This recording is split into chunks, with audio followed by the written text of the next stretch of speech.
Hi, hi girls. This is Dr. Swapna, lecturer in zoology, working in Sir C.R.Reddy College for Women, Eluru. Today I am going to discuss about growers management, that is for final years, 5th semester. Animal husbandry is the title of the paper, and the topic is growers management.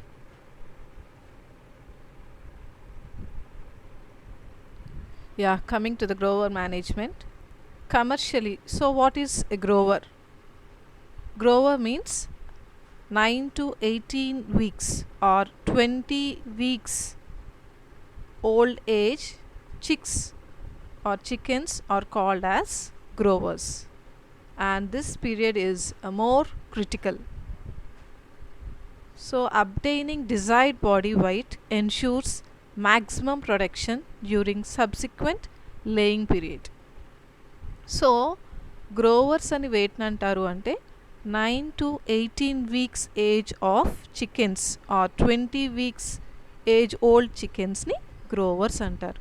ఈ period చాలా critical. ఎందుకని దీన్ని more critical అన్నారు అంటే ఇక్కడ అవి body వెయిట్ని gain చేస్తాయి అన్నమాట. కాబట్టి the period is more critical. So desired body weight అనేది మ్యాక్సిమం బాడీ వెయిట్ అనేది మనకి ఈ గ్రోవర్స్లో కనిపిస్తుంది. So faulty management may lead to under or over weight, lack of uniform growth. Faulty management అంటే పాటించవలసినటువంటి యాజమాన్య పద్ధతులు పాటించకపోతే, తీసుకోవలసినటువంటి జాగ్రత్తలు తీసుకోకపోతే, that is called as faulty management. It may lead to under or over weight. So సరైనటువంటి జాగ్రత్తలు తీసుకోకపోతే ఇక్కడ గ్రోవర్స్ అనేవి అయితే అండర్ వెయిట్ అయినా ఉంటాయి, లేదంటే ఓవర్ వెయిట్ అయినా ఉంటాయి అన్నమాట. So lack of uniform growth. So growth అనేది యూనిఫామ్గా ఉండదు. అంటే కోళ్ల ఫారంలో ఉండేటువంటి ఈ గ్రోవర్ హౌస్లో ఉండేటువంటి గ్రోవర్స్ అన్నీ కూడా ఒకే వెయిట్లో మనకి కనిపించవన్నమాట. గ్రోత్ అనేది యూనిఫామ్గా ఉండదన్నమాట.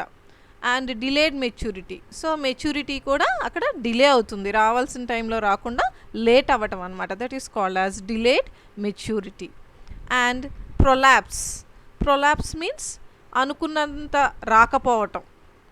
And cannibalism and high grower house mortality. Cannibalism అంటే వాటి ఓన్ స్పీషీస్ని అవే పొడుచుకొని తినటాన్ని కెనబాలిజం అంటారనమాట. And high grower house mortality. So డెఫినెట్గా ఏమాత్రం ఫాల్టీ మేనేజ్మెంట్ ఉన్నట్టయితే అక్కడ గ్రోవర్స్ మోర్టాలిటీ రేట్ అనేది ఎక్కువగా ఉంటుంది ఆ హౌస్లో అని చెప్తున్నాడు.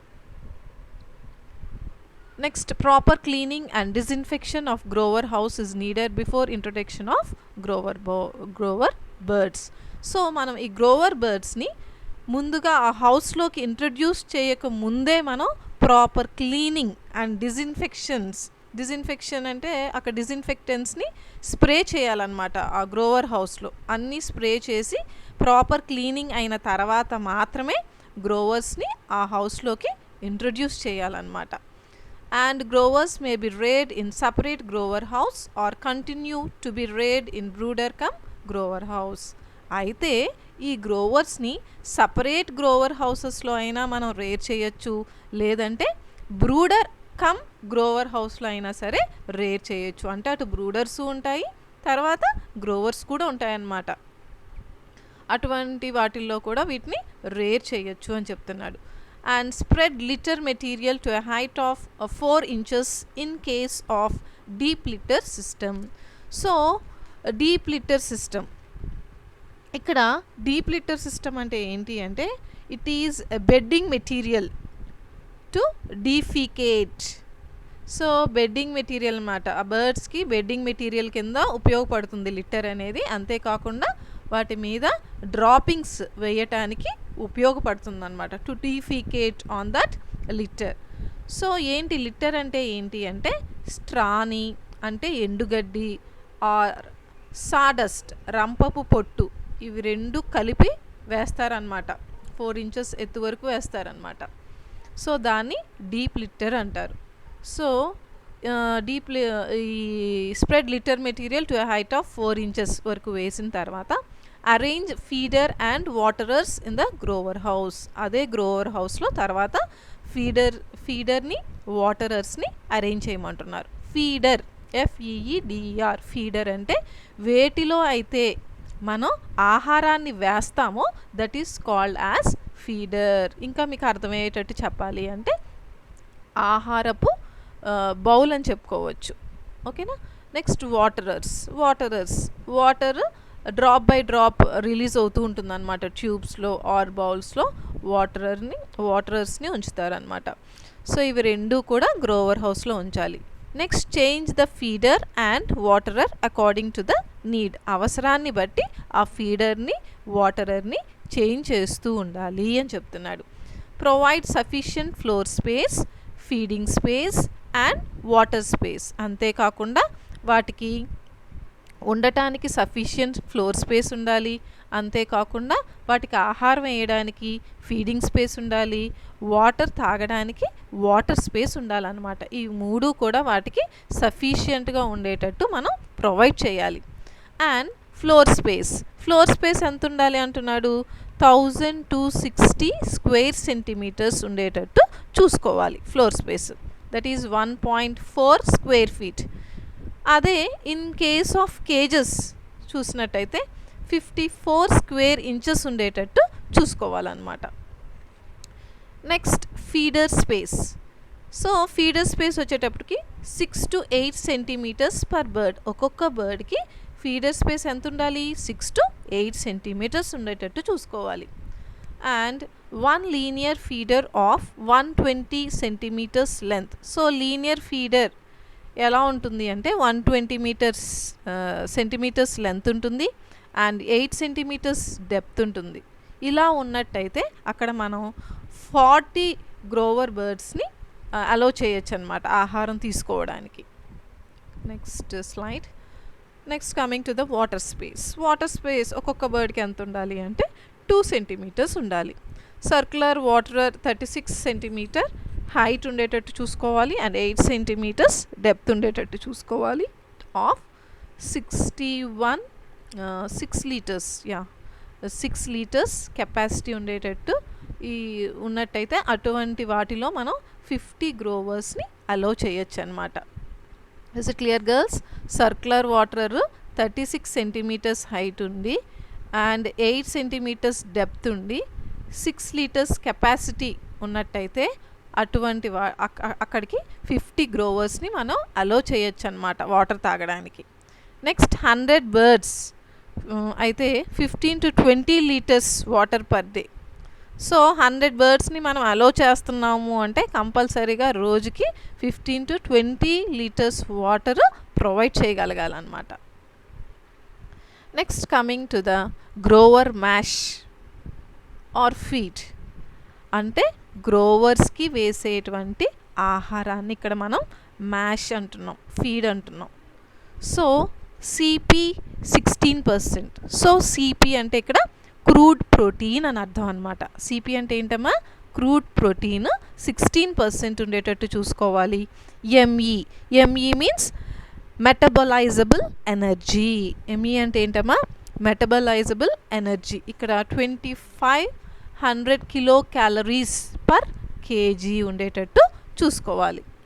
So what is metabolizable energy అంటే ఏంటి అంటే ఇది net energy. It is the net energy remaining after faecal and urinary energy loss. అంటే ఫీకల్ మ్యాటరు యూరిన్ వెళ్ళిపోయిన తర్వాత బయటికి వెళ్ళిపోయిన తర్వాత ఉండేటువంటి ఎనర్జీని net energy, remaining energy is called as net energy అంటారు. It represents the energy available for growth. So ఆ ఎనర్జీ దేనికి ఉపయోగపడుతుంది అంటే గ్రోత్కి మరియు రీప్రొడక్షన్కి ఉపయోగపడుతుంది and also for supporting metabolic processes. So you all know what is metabolic processes such as work, respiration, locomotion. This all comes under metabolic processes. Okay, now that is called as ME. ME means metabolizable energy అని అర్థం అన్నమాట. అంటే urine, faecal matter release చేసిన తర్వాత ఉండేటువంటి net energy which is available. Now that energy which is available for growth and reproduction and also for supporting metabolic processes. And Ca 1% ఉండేటట్టు చూసుకోవాలి. That means calcium 1% ఉండేటట్టు చూసుకోవాలి. Approximately 60 to 80 grams of feed per bird per day. ఒక్కొక్క బర్డ్కి రోజుకి 60 to 80 grams of feed ఉండేటట్టు చూసుకోవాలన్నమాట అప్రాక్సిమేట్గా. And adapt restricted feeding program during growing period to prevent fattening of pullets and early sexual maturity and thus to improve egg production. So అంతేకాకుండా ఈ గ్రోవర్స్కి restricted feed ప్రోగ్రామ్ని adapt చేసుకోమంటున్నాడు. So restricted feed program అంటే ఏంటి అంటే ఆహారాన్ని స్కిప్ చేయటం. అది డే టు డే వైజ్ అయినా అవ్వచ్చు, లేదంటే వీక్లీ వన్స్ అవ్వచ్చు, లేదంటే వీక్లీ ట్వైస్ వాటికి వేసేటువంటి ఆహారాన్ని స్కిప్ చేయటం. That is called as restricted feed programme.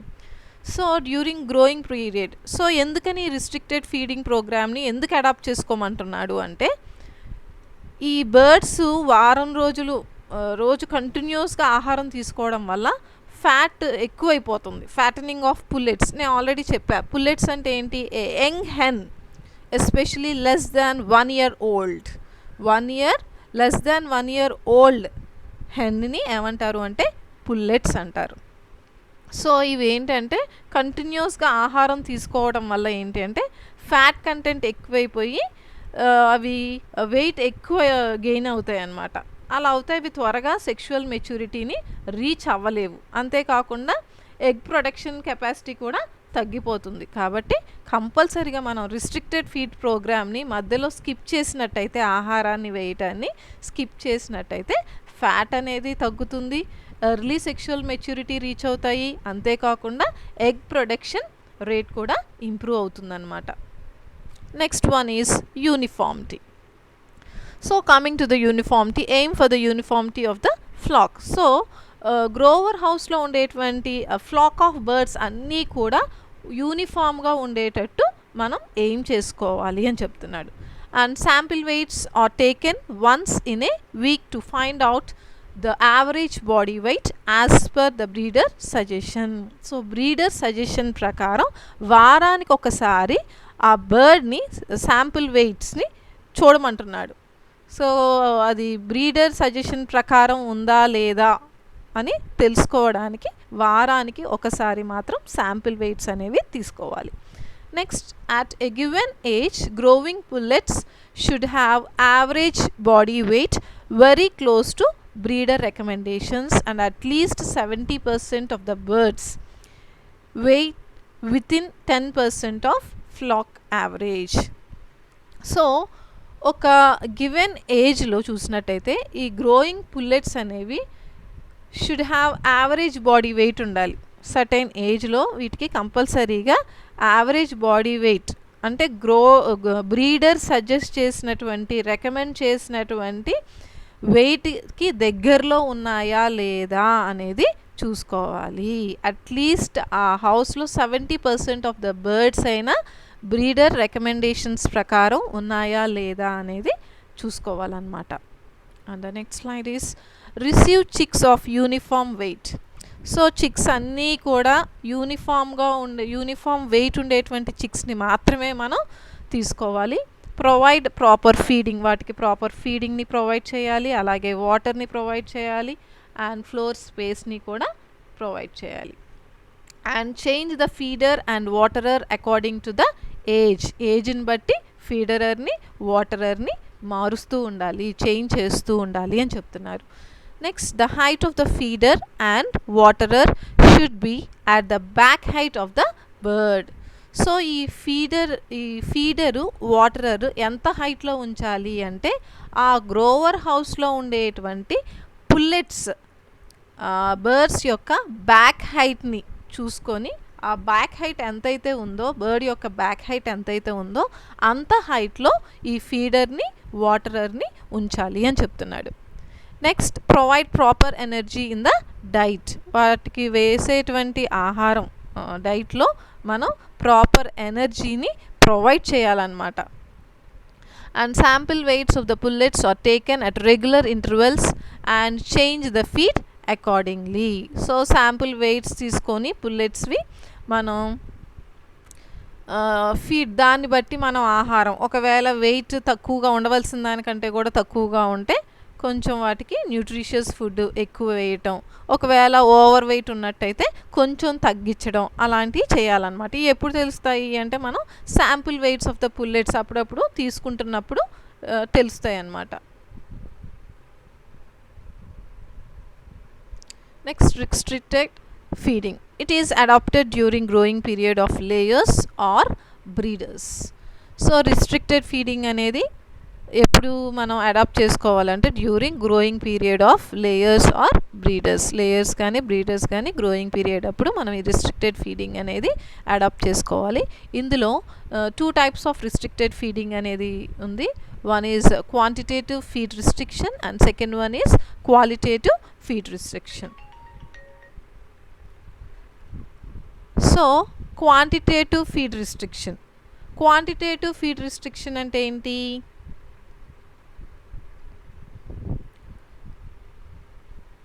Quantitative feed restriction in which the amount of feed is reduced below the normal requirement of birds. అంటే ఇక్కడ మనం రోజు వేసేటువంటి ఆహారం కంటే కూడా తగ్గించి వేయటం అన్నమాట. బిలో ద నార్మల్ కంటే కూడా బాగా తగ్గించి వేయటం అన్నమాట బర్డ్స్కి. దాన్ని ఏమంటారు? Quantitative feed restriction. అంటే ఇక్కడ క్వాంటిటీని మాత్రమే మనం తగ్గిస్తున్నాం. ఓకేనా?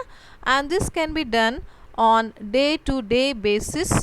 డే టు డే బేసిస్ అంటే ఫర్ ఎగ్జాంపుల్ మనం ఒక 1 week తీసుకున్నట్టయితే ఫస్ట్ డే 10 grams వేసినట్టయితే second day 9 grams, third day 8 grams, fourth day 7 grams అలా తగ్గించుకుంటూ వెళ్ళటం. That is called as day to day basis or skip a day programme.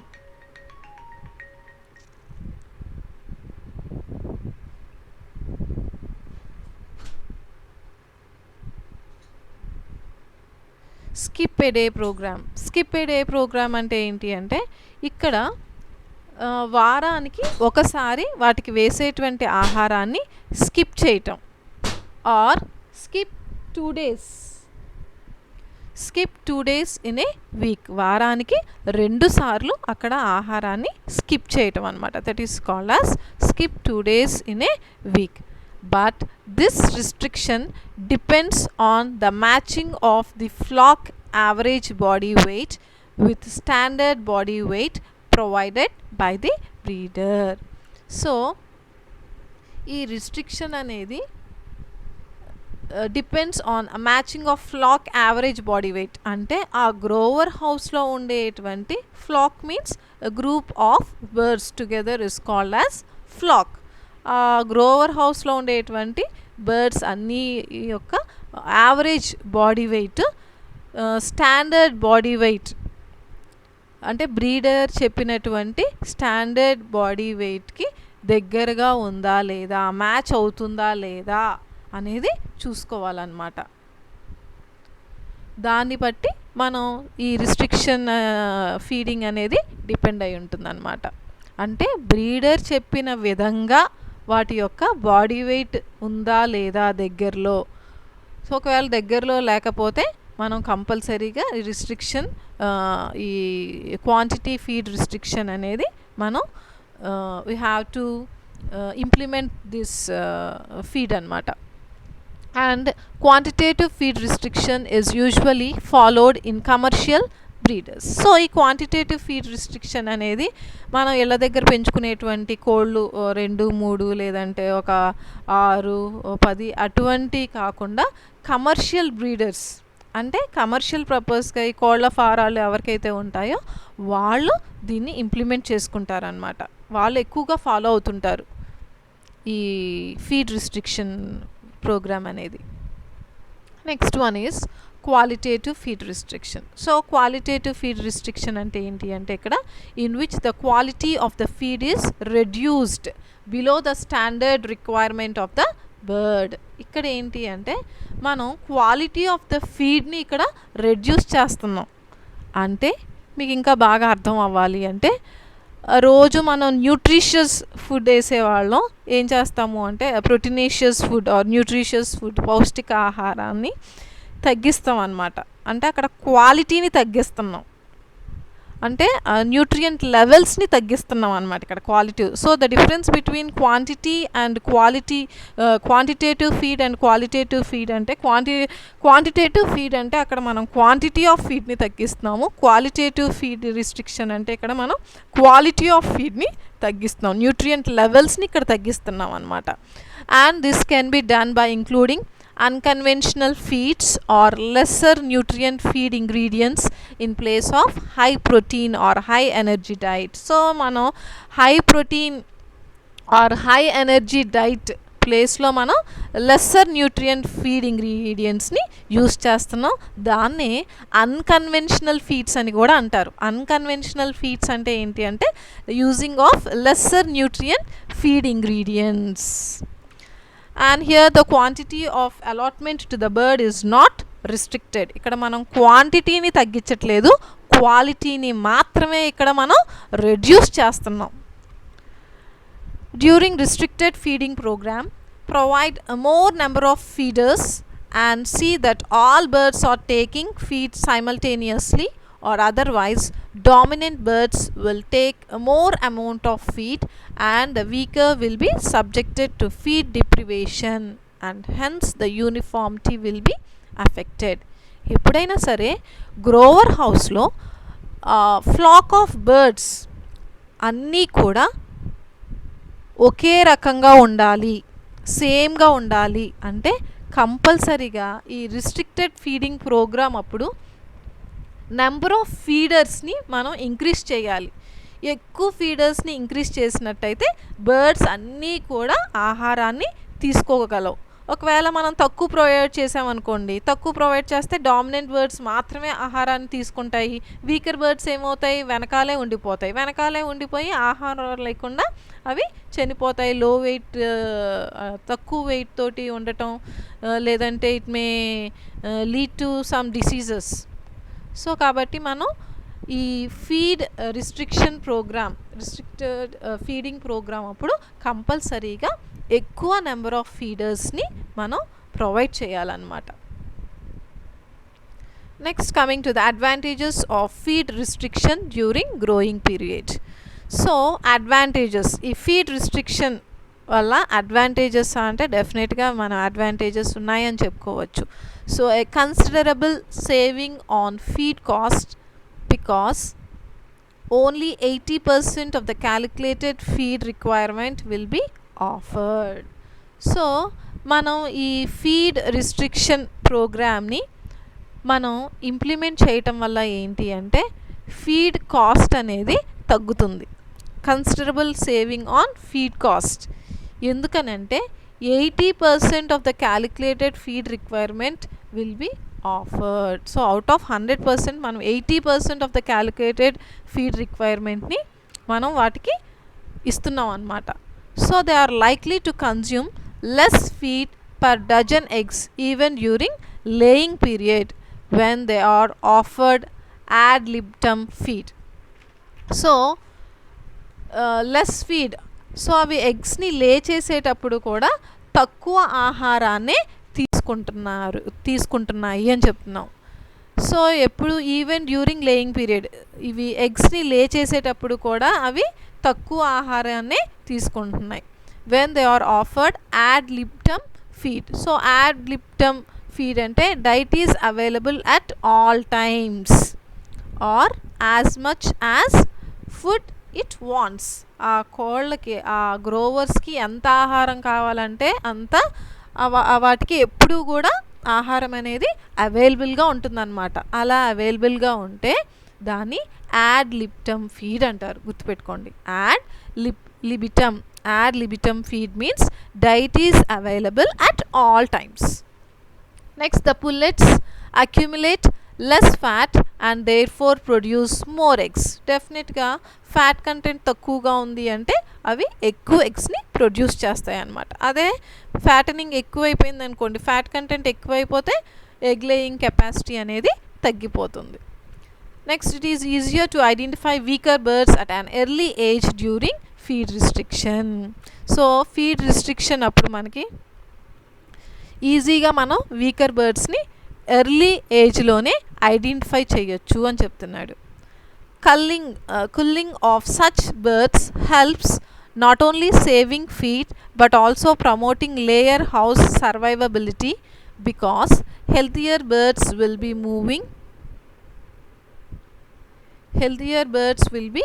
moving to laying house. So culling, so ఏవైతే వీక్గా ఉన్నాయో అటువంటి birds అన్నిటినీ కూడా స్లాటర్ హౌసెస్కి పంపించేస్తారనమాట. అలా పంపించడం వల్ల ఏమవుతుంది అంటే సర్వైవబిలిటీ అనేది పెరుగుతుందన్నమాట లేయర్స్కి.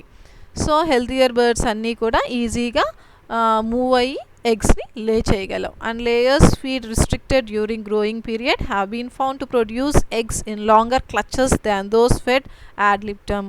So layers feed restricted during growing period అప్పుడు మనం ఈ లేయర్స్కి ఫుడ్ని రిస్ట్రిక్ట్ చేసినట్టయితే ఇవి ఎగ్స్ని ప్రొడ్యూస్ చేస్తాయి అన్నమాట. Found to produce eggs in longer clutches అంటే ఎక్కువ కాలం ఇవి ఎగ్స్ని ప్రొడ్యూస్ చేసుకోగలిగేటువంటి కెపాసిటీ ఉంటుందన్నమాట. దాన్ దోస్ ఫెడ్ యాడ్ లిప్టమ్ అంటే చెప్పాను కదా. సో కంటిన్యూస్గా వాటికి ఆహారం అనేది అవైలబుల్గా ఉంటే that is called as ad libitum. అలా కంటిన్యూస్గా ఆహారం అవైలబుల్గా ఉండేటువంటి బర్డ్స్ కూడా ఎగ్ లే చేయలేవు ఎక్కువ కాలం. కానీ ఈ ఫీడ్ రిస్ట్రిక్షన్ ప్రోగ్రామ్ని ఎవరైతే ఇంప్లిమెంట్ చేస్తారో ఆ బర్డ్స్ మాత్రం కంపల్సరీగా ఎక్కువ కాలం ఎగ్స్ని ప్రొడ్యూస్ చేస్తాయి. And lightning management, only 12 hours lightning program is sufficient in case of open sided houses. So ఇక్కడ no need of artificial light. ఎందుకని ఇక్కడ 12 hours డే లైట్ ఎలా ఉంటుంది కాబట్టి no need of artificial light అంటున్నాడు. Next follow strictly the recommended vaccination. So vaccination స్ట్రిక్ట్గా follow అవ్వమంటున్నాడు. And also medication and other management programs like deworming కానివ్వండి, debeaking కానివ్వండి etcetera for the growers. So deworming అంటే తెలుసు కదా మీకు, ఆల్బెండజోల్, మెబెండజోల్ అటువంటివి అంటే కడుపులో ఉండేటువంటి నులి పురుగులు చనిపోవడానికి యూస్ చేసేటువంటి మందుని డీవార్మింగ్ అంటారు. డీబీకింగ్ అంటే బీక్ని కట్ చేయటం అనమాట. Deworming mostly done through water. So వాటర్లోనే డీవార్మింగ్ మెడిసిన్ వేస్తారనమాట. First deworming at the age of 8 weeks followed by 16 to 18 weeks of age. So first ఏమో 8 weeks ఆఫ్ ఏజ్లో ఫస్ట్ డీవార్మింగ్ జరుగుతుంది. Next followed by 16 to 18 weeks. Next deworming drugs like piperazine, robendazole, thiabendazole, levamisole, Zodex, Panacur, Tenil, Helmonil, Diastol. The most common medicine used in piperazine is 45%, that is 0.5 to 1 ml, or 65%, 370 ml per 2000 growers.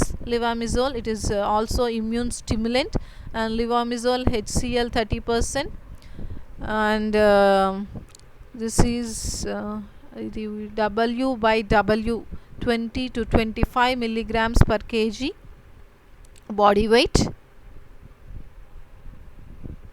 And albendazole 10 to 15% is effective against all. Albendazole 10 to 15% అయితే ఇది ఎఫెక్టివ్గా ఉంటుంది మిగిలిన వాటి అన్నిటికంటే కూడా అంటున్నాడు. 100 grams per 1000 birds. 1000 birdsకి 100 grams ఆల్బెండజోల్ని use చేయాలని చెప్తున్నాడు. And vaccination is important.